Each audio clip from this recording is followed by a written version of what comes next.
Iranian president Ibrahim रईसी पाकिस्तान में land कर चुके हैं और उनकी मुलाकात पाकिस्तानी प्राइम मिनिस्टर शहबाज शरीफ से हुई है। आज की इस वीडियो में हम देखेंगे इस दौरे की अहमियत, पाकिस्तान और ईरान मिलकर क्या करने जा रहे हैं। हम देखेंगे कि इस पूरी डेवलपमेंट में अमेरिका किस तरह इसको देख रहा है और पाकिस्तान और ईरान के लिए इसकी क्या इम्प्लिकेशंस हो सकती हैं। पाकिस्तान और ईरान कौन कौन से मुआहदों को आगे लेकर चलना चाहते हैं और इस मौके पर जब मिडल ईस्ट में पूरी आग भड़की हुई है, ईरानियन प्रेसिडेंट पाकिस्तान में तशरीफ़ क्यों लाए हैं। ईरानियन प्रेसिडेंट रईसी को पाकिस्तान के एक मिनिस्टर और पाकिस्तान के जो एम्बेसडर हैं उन्होंने रिसीव किया एयरपोर्ट पर। इसके अलावा उसके बाद उनकी मुलाकात प्राइम मिनिस्टर शहबाज शरीफ से हुई। ईरानियन मीडिया इस दौरे के हवाले से रिपोर्ट कर रहा था कि पाकिस्तान के जो सदर हैं जरदारी, इनकी दरख्वास्त पर, इनकी इनविटेशन पर रईसी पाकिस्तान आए हैं। पाकिस्तान में पीपल्स पार्टी के हिस्टोरिकली ईरान से बड़े अच्छे ताल्लुकात रहे हैं। आजकल तो वैसे उनके अमेरिका से बड़े अच्छे ताल्लुकात हैं, लेकिन हिस्टोरिकली अगर देखा जाए ये भुट्टो वगैरह, ये एक मसलक की भी इसमें एक वजह है। सदर जरदारी साहब ने पाक ईरान गैस पाइपलाइन मंसूबा भी अपने पहले वाले दौर में फाइनलाइज किया था, जो कि अभी तक कंप्लीट नहीं हो सका 2012-13 में। तो उस वक़्त भी इन्होंने ईरान से काफ़ी बनाकर रखने की कोशिश की थी, लेकिन अमेरिकन सैंक्शंस हमेशा आड़े आ जाती थी। तो इस दफ़ा भी इंटरेस्टिंगली जो रईसी हैं उन्होंने इस्लामाबाद, लाहौर और कराची का विज़िट करना है जो प्लान है। और कराची का जब ये विज़िट करेंगे तो सिंध गवर्नमेंट पूरे कराची को बंद करने का इरादा रखती है और उसमें की विज़िट्स इनके होंगे कराची के अंदर। प्राइम मिनिस्टर हाउस में शहबाज शरीफ से इन्होंने trade and security related matters पर बातचीत की। एक दरख्त भी लगाया इन्होंने। प्रेसिडेंट रईसी को गार्ड ऑफ ऑनर प्रेजेंट किया गया। पाक आर्मी के एक दस्ते की जानिब से इनका ज़बरदस्त इस्तकबाल हुआ।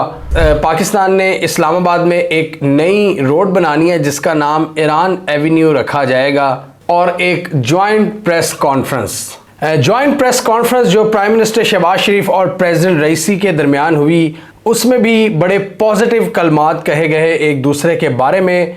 रईसी ने कहा जो इस वक्त दोनों ममालिक के दरमियान ट्रेड वॉल्यूम है वो अनएक्सेप्टेबल है, और उन्होंने कहा कि पाकिस्तान और ईरान की ट्रेड को $10 बिलियन से ज़ायद का होना चाहिए। इसके अलावा शहबाज शरीफ ने कहा कि हमें पता है कि दोनों साइड्स को बहुत ज़्यादा चैलेंजेस दरपेश आते हैं एक दूसरे के साथ कोऑपरेट करते हुए, लेकिन फिर भी हम आगे बढ़ेंगे। हमें इस ताल्लुक़ को मजबूत रखना है हर तरह की मुश्किलात के बावजूद। इसके अलावा बात की गई दोनों ममालिक के दरमियान जो एक रिलीजियस और कल्चरल कनेक्शन है। दोनों ने बात की मिलकर पाक ईरान बॉर्डर को सिक्योर करने की, रीजनल सिक्योरिटी इश्यूज पर ताउन बढ़ाने की, ट्रेड और इन्वेस्टमेंट का वॉल्यूम इंक्रीज करने की, और people to people ties strengthen करने की। अब हम डिस्कस करेंगे इस दौरे की सिग्निफिकेंस। इस मौके पर ईरानियन प्रेसिडेंट ने पाकिस्तान का विजिट क्यों किया है। जैसा कि हम सबको पता है कि मिडल ईस्ट में इस वक्त एक आग लगी हुई है। ईरान पिछले 1-2 महीनों में बहुत से मुल्कों के साथ छोटी छोटी झड़पों में मुलविस हुआ है। जैसा कि पाकिस्तान के साथ भी इनकी एक झड़प हुई थी छोटी सी पाक ईरान बॉर्डर पर। इन्होंने कहा था कि जैश-उल अदल के कुछ एलिमेंट्स बैठे हुए हैं और पाकिस्तान उनके खिलाफ एक्शन ले, और ईरान ने फिर पाकिस्तान को बताए बगैर एक एक्शन लिया। अब ये नहीं पता कि बैक एंड पे क्या सेटलमेंट थी, लेकिन ईरान ने दुनिया को यही शो कराया कि हमने देखो पाकिस्तान के अंदर घुसकर अकेले ही ऑपरेशन किया है। इसके बाद पाकिस्तान ने BLA के जो कैंप्स हैं ईरान के अंदर उनको निशाना बनाया, और पाकिस्तान ने ईरान को ये सबक दिया कि आप ये यूनिलैटरली इस तरह के इक़दामात नहीं कर सकते। अब इस वक्त पूरा मिडल ईस्ट का जो महाज है वो गर्म हुआ हुआ है। ईरान ने उसी दिन सीरिया और इराक में भी स्ट्राइक्स की थी, और ईरान ने वहाँ पर इजरायली और दाइश के जो एसेट्स हैं उनको टारगेट किया था, और उसी दिन उसने पाकिस्तान में भी हमला किया था। इसके बाद हमने देखा कि दोनों ममालिक ने अपने ताल्लुकात को फ़ौरन नॉर्मलाइज़ कर लिया। ईरान के जो फ़ॉरेन मिनिस्टर हैं उन्होंने पाकिस्तान का विज़िट किया, और दोनों ने कहा कि हम मिलकर जॉइंट कोलैबोरेशन के साथ ये जो बॉर्डर सिक्योरिटी रिलेटेड इश्यूज़ हैं उनको हल करेंगे। इससे पहले भी पाकिस्तान और ईरान के दरमियान बहुत से ऐसे मैकेनिज़्म हैं जो बॉर्डर सिक्योरिटी के हवाले से हैं कि जॉइंटली किस तरह कोऑपरेट करना है बॉर्डर एरियाज़ पर। इसके अलावा बॉर्डर एरियाज़ पर कुछ ट्रेड भी है पाकिस्तान और ईरान की, और उसको फैसिलिटेट करने के लिए जब पीडीएम की पहली हुकूमत थी, शहबाज शरीफ प्राइम मिनिस्टर थे, ये खुद गए थे बॉर्डर पर और बॉर्डर मार्केट्स का इफ्तिताह किया था रईसी के साथ। तो कुछ बॉर्डर मार्केट्स हैं। इसके अलावा हम ईरान से जो पाकिस्तान के सदर्न एरियाज़ हैं बलूचिस्तान के, उनके लिए बिजली भी लेते हैं, तो उसकी भी एक ग्रिड लाइन का इफ्तिताह किया था, बॉर्डर मार्केट्स का इफ्तिताह किया था, और जो जॉइंट सिक्योरिटी मैकेनिज़्म है उसको भी अपग्रेड करने की बात की थी। इसके अलावा दूसरा एक जो बड़ा मसला सामने आया है, ये इज़राइल के साथ जो डायरेक्ट कन्फ्रंटेशन हुई है ईरान की। ईरान के ऊपर ईरान की पूरी एम्बेसी को इन्होंने फ्लैट कर दिया इजरायलीज़ ने। उसके बाद ईरान ने बदला लेने की ठानी। ईरान ने इनके मुल्क के अंदर 300 से ज़ायद मिसाइल हमले किए, और उसके बाद हमने देखा कि किस तरह इज़राइल ने भी एक छोटा सा हमला किया, बिल्कुल ही जिसे कहते हैं बिल्कुल इर्रेलेवेंट किस्म का, जिससे कोई किसी किस्म का नुकसान नहीं हुआ।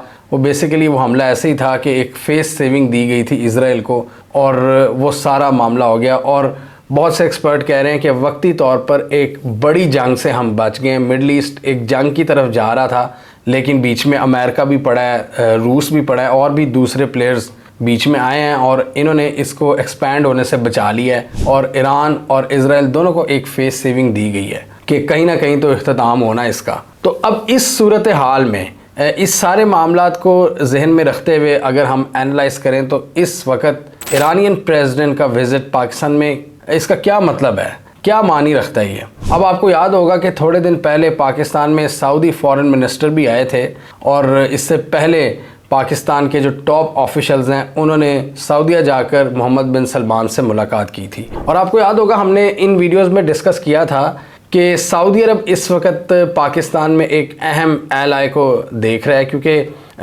डेफिनेटली पिछले 2-3 सालों में पाकिस्तान की बहुत ख़राब पॉलिसीज़ की वजह से सऊदीज़ वगैरह, सऊदीया या दूसरे ममालिक हमें ज़्यादा मुंह नहीं लगा रहे थे, क्योंकि वो देख रहे थे कि ये ख़ुद इतने इंटरनल कॉन्फ्लिक्ट्स में फंसे हुए हैं, ना हमें वो एड दे रहे थे, ना वो मदद कर रहे थे। लेकिन अब ये जब का ये मिडल ईस्ट का क्राइसिस शुरू हुआ है ना, इसकी वजह से अब सारे प्लेयर्स दोबारा अपनी पोजीशन को स्ट्रॉन्ग करने के लिए एलाइज ढूंढ रहे हैं। तो इस पूरे क्राइसिस में सऊदी अरब को भी एक एलाय चाहिए ताकि उसकी अपनी पोजीशन मुस्तहकम हो। तो इसके लिए उन्होंने पाकिस्तान की तरफ देखा, ताकि उनका जो स्टैंस हो ना, जो वो यूएस को दें या इज़राइल के सामने जो भी कोई बात रखें या यूएस के सामने, तो उनके साथ कुछ दूसरे रीजनल प्लेयर्स भी हों, कुछ पावर्स हों, जैसा कि पाकिस्तान है। पाकिस्तान एक बहुत बड़ा मुल्क है, 24 करोड़ वाले मुल्क को वैसी दुनिया ज़्यादा देर तक के लिए इग्नोर नहीं कर सकती। फिर आप न्यूक्लियर पावर भी हो, फिर आपकी 7वीं बड़ी आर्मी भी हो, फिर आपका एक सिग्निफिकेंट इकॉनमी भी हो आपकी, तो उसको नज़रअंदाज नहीं किया जा सकता। तो सऊदीज़ ने यही देखकर हमें थोड़ी बहुत हमारी मदद करने का भी फ़ैसला किया है, लेकिन इसके बदले वो स्ट्रेटेजिकली पाकिस्तान की सपोर्ट मांगेंगे, जो कि पहले भी वो मांगते रहे हैं। और मोहम्मद बिन सलमान को भी शायद अब अंदाज़ा हो गया है कि पाकिस्तान को इनके जो आबाओ अजदाद हैं क्यों साथ रखते थे। तो इसी चीज़ को देखते हुए अब ईरान भी, मतलब मिडल ईस्ट क्राइसिस को देखते हुए अब ईरान भी पाकिस्तान की तरफ इसलिए पाकिस्तान की तरफ आ रहा है क्योंकि पाकिस्तान में वो भी एक एलाय ढूंढ रहा है, क्योंकि उनकी सऊदी अरब से भी अब बातचीत चल रही है ईरानियंस की, और वो ये नहीं चाहते कि पाकिस्तान उनकी तरफ से एलियनेट हो जाए और पाकिस्तान किसी और कैंप में चला जाए।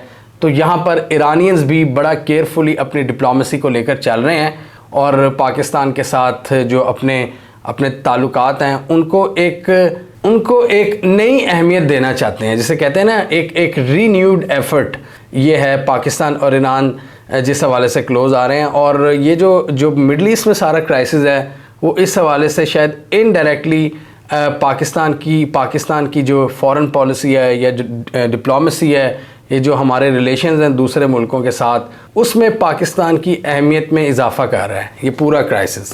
और इसी वजह से डिफरेंट जो पार्टीज़ हैं वो यही चाहती हैं कि ये मुल्क हमारे साथ खड़ा हो, क्योंकि पाकिस्तान काफ़ी हद तक क्लोज़ है इस रीजन के। मतलब हमारे साथ ईरान है, ईरान हमारा हमसाया है, और वही ईरान जिसके फड्डे हैं इसराइल और अमेरिका के साथ हमारा अफ़गानिस्तान हमसाया है, जिसको पूरी दुनिया देखती है, पूरी दुनिया के एम्पायर्स की उस पर नज़र होती है अफ़गानिस्तान पर। तो वो भी हमारा हमसाया है। हमारा हमसाया चीन है।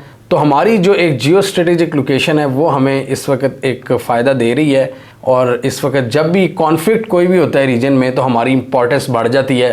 तो आप इस वक्त शायद यही देख रहे हैं। तो इस वक्त रईसी का जो विज़िट है पाकिस्तान में, उसके कई मकासद हैं। एक तो ये कि पाकिस्तान और ईरान आपस में ना लड़ें, इस चीज़ को इन्होंने काफ़ी हद तक इस बात को कंसोलिडेट करना है कि पाकिस्तान और ईरान इस पूरे क्राइसिस के दौरान, ये जो मिडल ईस्ट में क्राइसिस चल रहा है, इसमें एक होकर रहें और आपस में कोई इख्तलाफ पैदा ना करें। और जो स्पॉयलर्स हैं, जो इस रीजन में पीस के दुश्मन हैं, उनके जो भड़कावे हैं उसमें ना आएँ।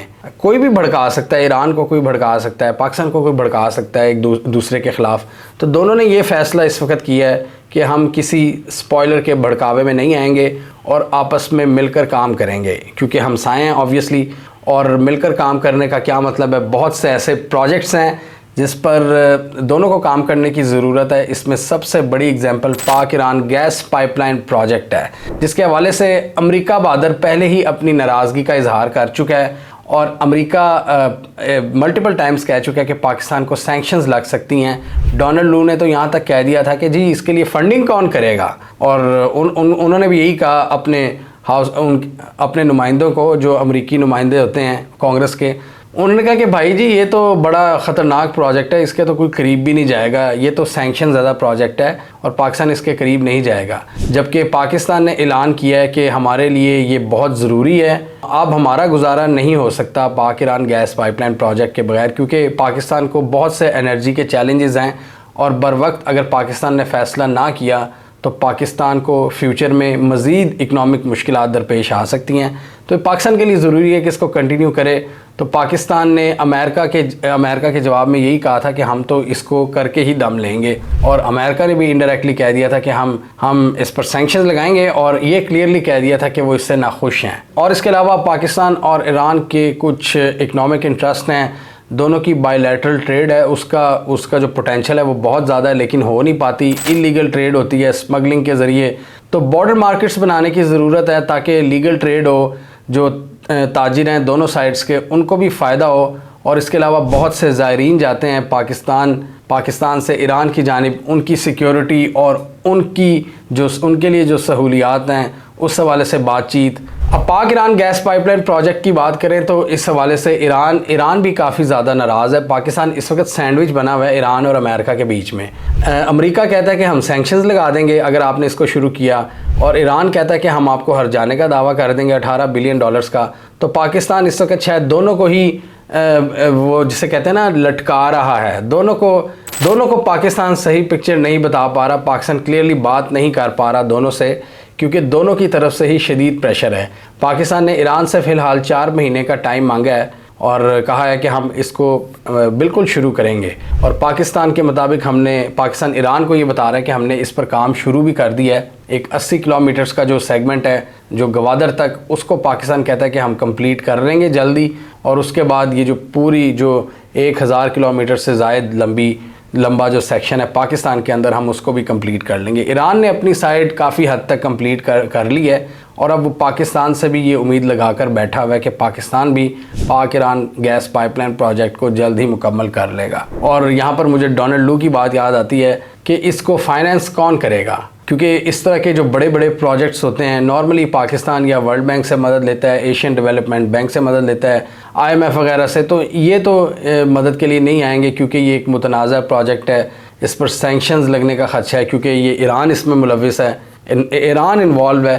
तो पाकिस्तान फिर किस तरह इसको कंप्लीट करेगा, ये तो आने वाला वक्त ही बताएगा। लेकिन इसी दौरान पता नहीं ऐसा क्या हुआ है कि अमेरिका को हमारे पर किस बात का गुस्सा चढ़ा है। या तो अमेरिकन्स की रिसर्च अभी कंप्लीट हुई है, या उनको रईसी के पाकिस्तान विज़िट का गुस्सा था। उन्होंने 4 एंटिटीज़ पर पाबंदी लगा दी है जो पाकिस्तान के बैलिस्टिक मिसाइल प्रोग्राम को कुछ ज़रूरी इक्विपमेंट प्रोवाइड कर रहे थे, और उनमें से 3 कंपनीज़ का ताल्लुक चाइना से है, जबकि एक का ताल्लुक बेलारूस से है। ये पाकिस्तान के बैलिस्टिक मिसाइल प्रोग्राम को इक्विपमेंट और ज़रूरी जो पुर्ज़ें हैं वो सप्लाई करती थी। अब उन पर सैंक्शंस लग चुकी है। अब देखना ये है कि पाकिस्तान इसको किस तरह हैंडल करता है। पाकिस्तान ने तो इन सैंक्शंस को रिजेक्ट किया है। पाकिस्तान ने बड़े अफसोस का इजहार किया है कि ये पॉलिटिकल यूज़ है पाकिस्तान ने कहा कि ये political use of export control है कि इस तरह किसी चीज़ को आपको सैंक्शन नहीं करना चाहिए।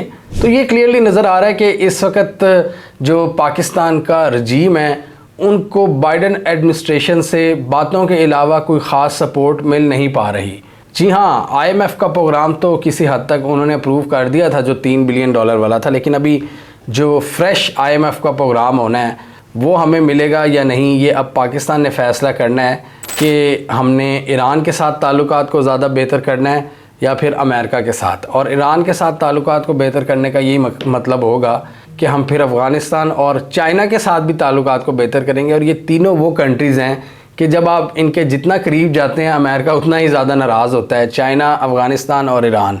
तो पाकिस्तान ने यहाँ पर रईसी को बुलाकर ये तो बता दिया है कि जी हम तो अपनी मर्ज़ी करेंगे। एक और मुल्क भी है इसमें, रूस के साथ भी पाकिस्तान छोटी मोटी तिजारत शुरू करने की कोशिशें कर रहा है डिफरेंट चीज़ों में। रूस के साथ भी बड़ी सख्ती है तिजारत की, लेकिन पाकिस्तान वहाँ पर भी एफ़र्ट्स कर रहा है, क्योंकि पाकिस्तान अमेरिका को यही कह रहा है कि भाई अगर आप हमारी मदद नहीं करेंगे तो हम तो इधर उधर देखने पर मजबूर होंगे। और अमेरिकन का ये ख्याल है, जो डोनाल्ड लू को भी एक सेनेटर ने कहा था कि हमें अपनी इकनॉमिक माइट यूज़ करनी चाहिए कि पाकिस्तान की जितनी भी ज़रूरियात हैं उसको पूरा करें। पाकिस्तान की जो एनर्जी की ज़रूरियात है, पाकिस्तान क्यों इधर उधर जाता है, क्यों ईरान के पास जाता है, हमें पाकिस्तान की मदद करनी चाहिए कि पाकिस्तान की एनर्जी क्राइसिस में मदद करें। हम भी पाकिस्तान की मदद कर सकते हैं, हम पाकिस्तान के बड़े भाई हैं, और क्यों और किसी की क्या ज़रूरत कि वो पाकिस्तान की मदद कर सकें। तो ये है अमेरिकन का स्टैंस पाकिस्तान के हवाले से। अब देखना ये है कि पाकिस्तान इसको किस तरह लेकर चलता है और अमेरिका इस सारी सूरत हाल को किस तरह मैनेज करेगा कि जिस तरह पाकिस्तान ये अपने रीजनल एलाइज के साथ जितना ज़्यादा करीब होगा। और इसके अलावा अभी ये ब्रिक्स की भी एक समिट आ रही है रशिया के अंदर, और ये भी देखना बहुत ज़रूरी होगा कि क्या पाकिस्तान ब्रिक्स में शमूलियत इख्तियार करता है या नहीं। वो भी एक गेम चेंजिंग इवेंट होगा अगर पाकिस्तान ब्रिक्स में शमूलियत इख्तियार कर लेता है। तो हमें कमेंट सेक्शन में बताइए आपके ख्याल में पाकिस्तान का ज़्यादा टिल्ट अपने ईस्टर्न कैंप की तरफ रहेगा या इवेंचुअली पाकिस्तान एक बार फिर अमेरिकन ऑर्बिट की तरफ चला जाएगा, या पाकिस्तान कोई बीच का रास्ता निकालने की कोशिश कर रहा है। कमेंट कीजिए। इसके अलावा हमारा यूट्यूब चैनल सब्सक्राइब कर लें, साथ ही वो बेल आइकॉन भी दबा लें ताकि वो स्टोरीज़ दुनिया भर से पाकिस्तान से जिनकी मेन स्ट्रीम मीडिया पर प्रॉपर कवरेज नहीं होती हमारे प्लेटफॉर्म के थ्रू आप तक टाइम पर पहुँच जाएँ।